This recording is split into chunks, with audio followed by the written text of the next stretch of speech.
Oke, kembali lagi bersamaku dan saya adalah kreator dari Stargazer Bull Kingdom. Dan kita kembali ke series America 250 episode 10 part 1. Nah, episode 10 dibagi dua. Karena sesuai yang pernah gue bilang pas episode 5, itu gue tuh pengen pengen membentuk angka 250 ya. Nolnya nah, nolnya itu dipakai dari 10 gitu loh. Gue putusin buat pakai dari 10 gitu. Ya angka satunya kan tinggal dihilangin kan, angka satunya kan tinggal dihilangin gitu. Jadi episode 2 5 sama 10 dibagi menjadi dua, sengaja dibagi menjadi dua bagian, dua part alias ya, sama aja sih, untuk membentuk angka 250 gitu, 250 gitu ya. Oke, kita mulai ya. Oke, udah, ini tentang perang dingin ya, part 1 ya. Tetapi ini mungkin dari sisinya Amerika.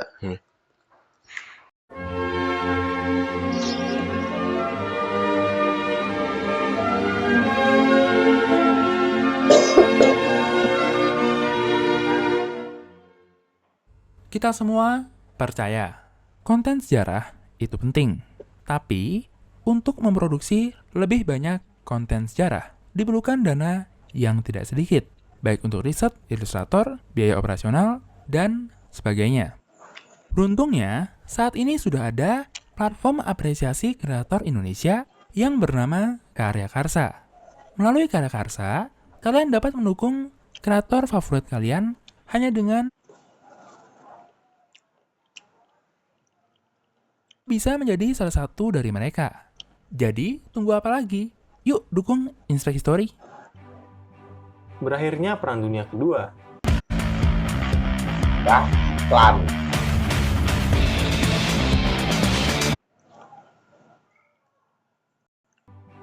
Berakhirnya Perang Dunia Kedua meninggalkan kehancuran yang begitu parah di berbagai belahan dunia. Berbagai kota-kota besar berubah menjadi puing-puing. Infrastruktur pun hancur total, dan terjadi bencana kelaparan di mana-mana.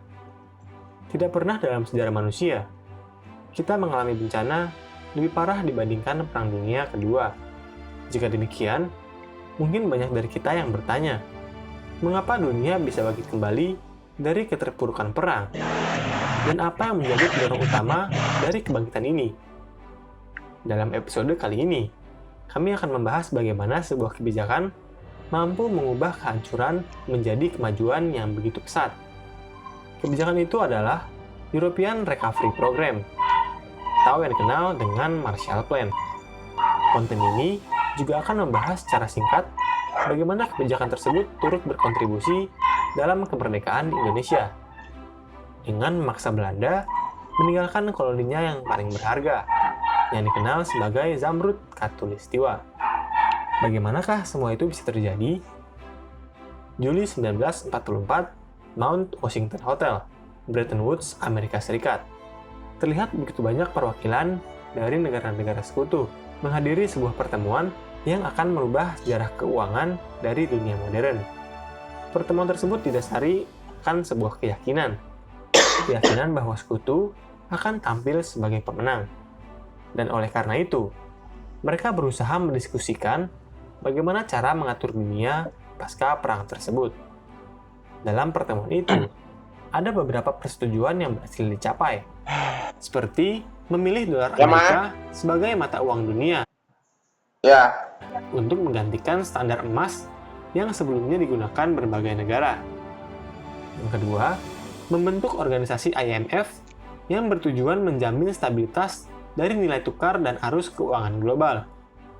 Yang ketiga, membentuk organisasi IBRD yang bertujuan mempercepat pembangunan pasca perang dan meningkatkan pembangunan ekonomi, khususnya memberi pinjaman untuk membangun infrastruktur.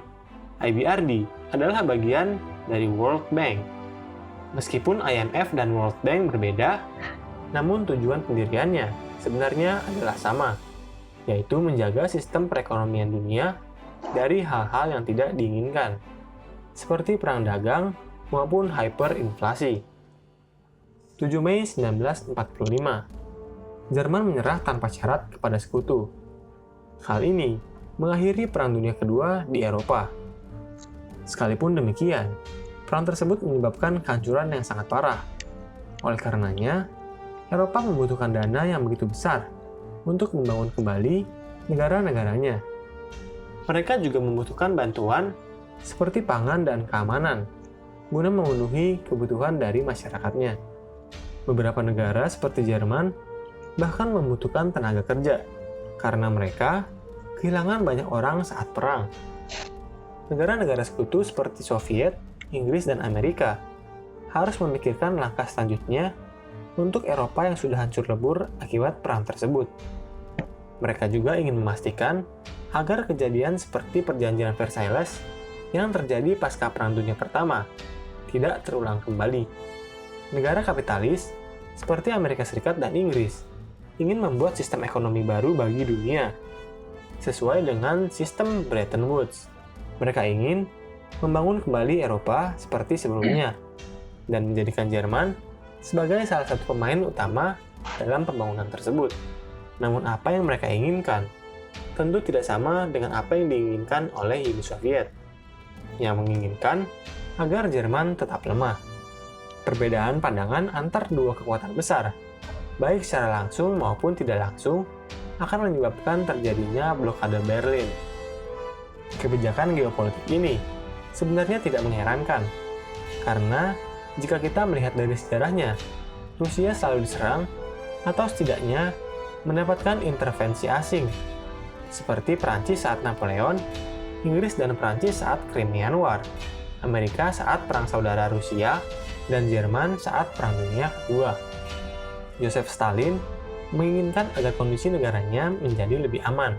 Ia melakukannya dengan cara mendirikan berbagai negara satelit di sekitar perbatasan wilayahnya. Negara-negara tersebut dibuat untuk menjadi lapisan pelindung atau buffer zone, sehingga negara yang ingin menyerang Uni Soviet harus melewati lapisan pelindung terlebih dahulu sebelum mencapai wilayah inti dari Uni Soviet. Pasca Perang Dunia Kedua, Uni Soviet menguasai wilayah Jerman, khususnya yang berada di wilayah timur. Wilayah itu enggan mereka lepaskan, baik Amerika atau Inggris. Juga tidak bisa menolak keinginan dari Uni Soviet, karena setelah berakhirnya Perang Dunia Kedua, Soviet memiliki kekuatan dan pengaruh yang cukup besar. Amerika dan Uni Soviet memiliki perbedaan pandangan dan kepentingan. Hal ini juga diperparah oleh kekuatan militer dan kemajuan teknologi yang dimilikinya. Berbagai perbedaan inilah yang cepat atau lambat memicu terjadinya Perang Dingin. Sebuah istilah yang kita gunakan untuk menggambarkan bagaimana ketegangan yang terjadi di antara Amerika dan sekutunya melawan pengaruh dari Uni Soviet dan sekutunya. Sekalipun demikian, kedua negara tersebut tidak pernah terlibat dalam pertempuran secara langsung, karena keduanya khawatir akan terjadinya perang nuklir. Mereka berusaha memperebutkan pengaruh dan dukungan dari negara-negara di dunia, termasuk dengan menjalankan proxy war. Misalnya, Amerika memberikan dukungan dana bagi pemerintah di suatu negara, dan Uni Soviet Astro. Sejarahnya muter-muter kayak mantan. Ambil foto dan minta bantuan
Oke, submit dulu videonya ya.